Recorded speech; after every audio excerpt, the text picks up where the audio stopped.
Welcome. This is David Bowles, Human Meme.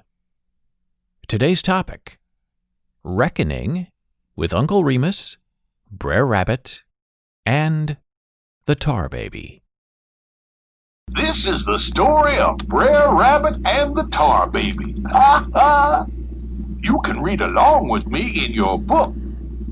You will know it is time to turn the page when you hear the chimes ring like this. Let's begin now. Brer Rabbit had a way of always doing things he had no business doing in the first place. I recollect one time when he was hopping down the road, happy. You were listening to a bit of the beginning of a Walt Disney storybook recording called Brer Rabbit and the Tar Baby. That was published as a read-along book and as a record player recording in the 1960s or so. And that story and performance adaptation were based on the original Uncle Remus folklore tale that first appeared in print in 1881. The Disney recording of Brer Rabbit and the Tar Baby is scratchy, and it even skips sometimes, an annoyance to those of us old enough to remember vinyl records skipping, but probably not annoying enough to the more modern ear generation, raised on purposeful scratching as a musical interlude in the days of hip-hop music. Ah, the generation divide, defined by the difference between a skip and a scratch. Anyway, the Uncle Remus, Brer Rabbit, and Tar Baby story of the Walt Disney iteration had a lot of slang and dialect performed by primarily white voice actors. And the voice actors, it appears, as you heard, were asked to sound black.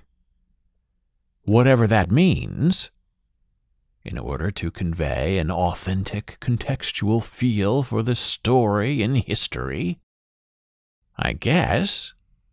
But there is no doubt today that this Tar Baby sound recording does pull us backward into the good old bad days of vaudeville mimicry and the American blackface performance.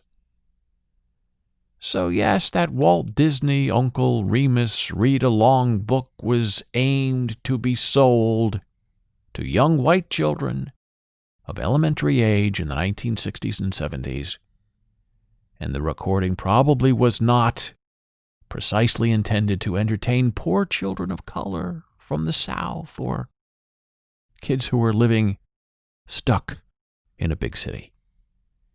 It isn't just enough to know your audience. You also have to know who is paying for the experience of that audience. And back then, that was the middle class, white families who had disposable dollars to spend on their children's entertainment. So now we know some context. And sure, Uncle Remus, famous storyteller for the masses. But in that transformation of one culture for the benefit, the entertainment of another, a cultural money exchange, if you will, we have yet another example of cultural appropriation for profit that we, together, have been dealing with, especially this week in the United States of America. Aunt Jemima is out as an advertising image, as is the black face of Uncle Ben and the cream of wheat man, and Mrs. Butterworth's days are done, and those changes are all good and necessary. But we still have to wonder, what took so long?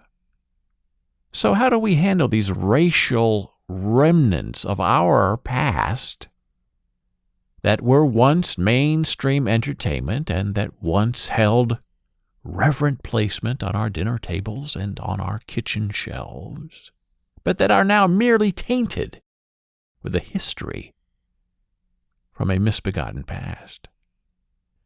Well, on social media this week, I mentioned this Brer Rabbit Tar Baby book from Disney, and I asked if that Uncle Remus story would be the next to hit the dustbin of racial history. And one commenter, a white woman, wondered where the line should be drawn from preserving history to just tossing everything away for the sake of political correctness. And I answered her inquiry, and I will share my reply with you in a moment. But first, we need to understand now, right now, what a tar baby is in definition. And we turn to the Oxford English Dictionary, the online version. The OED Online says this about that. Tar baby is a noun. A doll smeared with tar, set to catch Brer Rabbit in 1881, hence transferred, especially an object of censure, a sticky problem, or one which is only aggravated by attempts to solve it, colloquial. Also, a derogatory term for a black person in the United States or a Maori, New Zealand.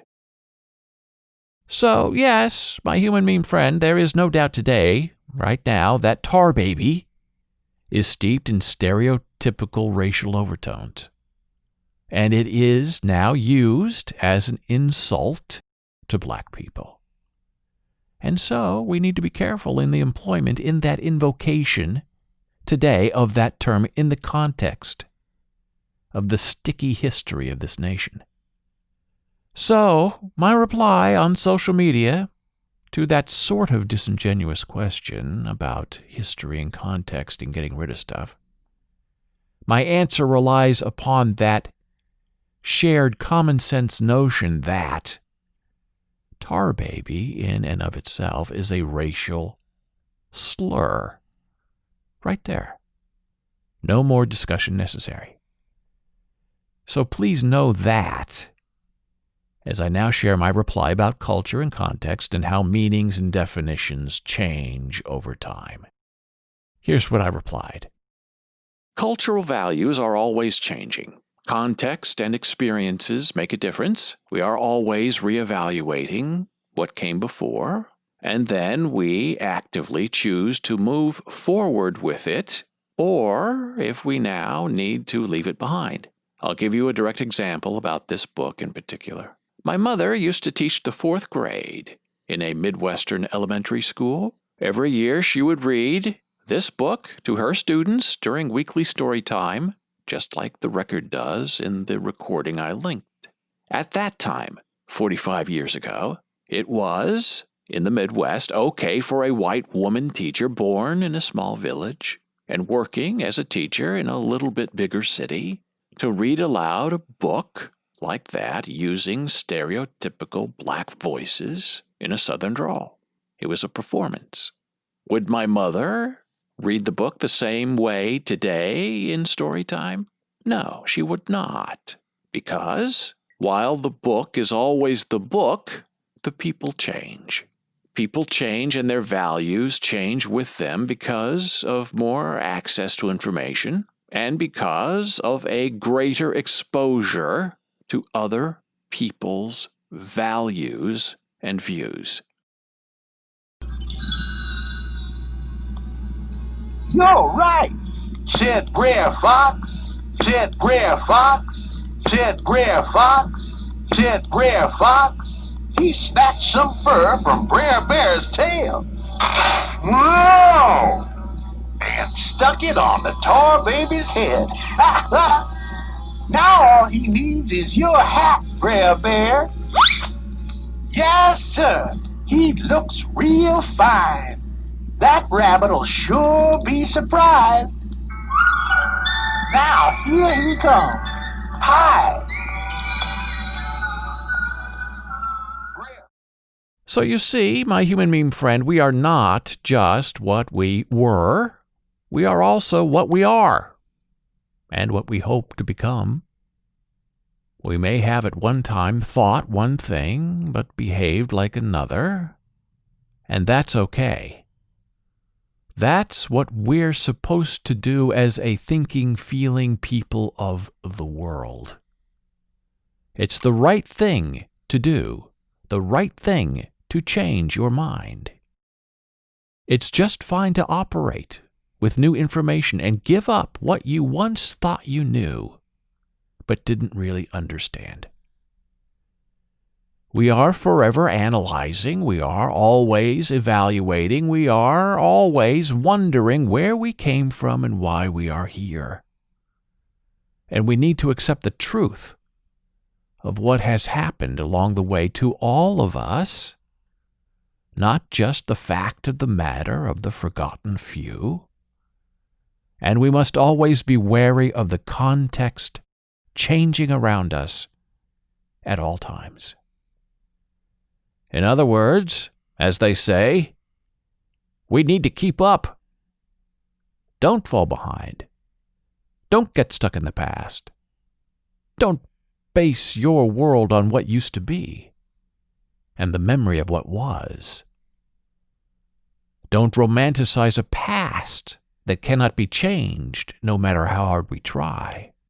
Because one day, a tar baby means one thing, and the next moment, in the snap of a finger, tar baby means something else.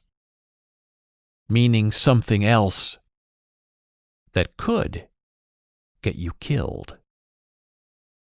And if we are paying enough attention, we'll be smart enough and kind enough and right enough to recognize the difference between the then and the now. And we may change our thoughts, and we shall modify the self to fairly and earnestly reflect the growing values of the few against the tide of fair warning that a change is gonna come. Skin me, Brer Fox, snatch out my eyeballs, tear out my ears by the roots, and cut off my legs, said Brer Rabbit. Only please, Brer Fox, don't throw me into the briar patch. Brer Fox and Brer Bear stood on the edge of the hill and listened for Brer Rabbit to holler. But instead, what did they hear? Laughter. Brer Rabbit started to laugh and laugh till his sides hurt. What a trick he had played on Brer Fox. Why, I was born and raised in a briar patch, Brer Fox. Brer Fox ground his teeth together.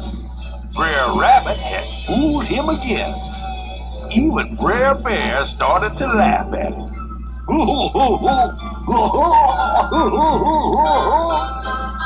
And Brer Fox, he felt mighty low.